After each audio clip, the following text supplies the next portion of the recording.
Last month, we celebrated World Communications Day.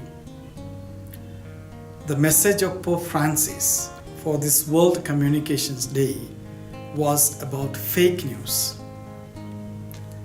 Some say there are more fake news than real news in social media today. We live in a fake news culture.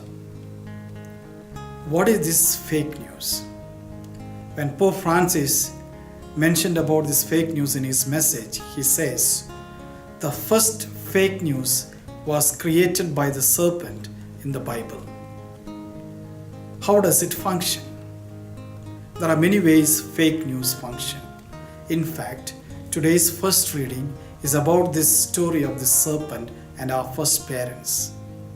And the gospel today, there is a kind of fake news that was spread around about Jesus. How do we understand fake news of today in the light of the first reading and the gospel? The first thing, twisting the truth.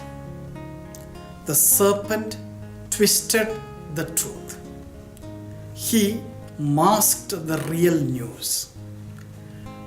Talking about twisting the truth, Pope Francis says there is no such thing as misinformation.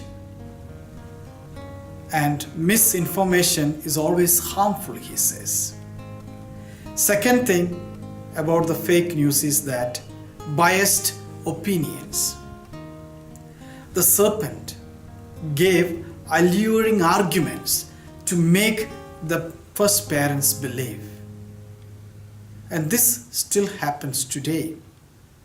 Even in the gospel, there are many ways Jesus was misinterpreted by the people and his own family members. They misinterpreted his words and deeds. They said he is possessed. And that was in a way fake news. Even sometimes fake news can come by way of passing the buck, not owning up.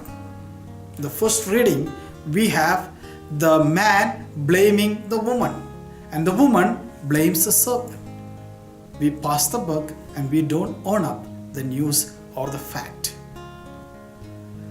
Thirdly, the fake news comes through bad news, or let's put in the words of Pope Francis, demonizing news. Bad news spreads like wildfire and it still continues to exist today. Today, the news channels, the media sell on bad news. They thrive on bad news. What is our role towards this fake news culture? We have beautiful exhortation from Jesus himself from the gospel of today. He says towards the end of the gospel of today, do the will of God by being a brother or a sister. If we behave in our words and deeds as a brother and sister to the other, in doing the will of God, we bring not bad news but good news.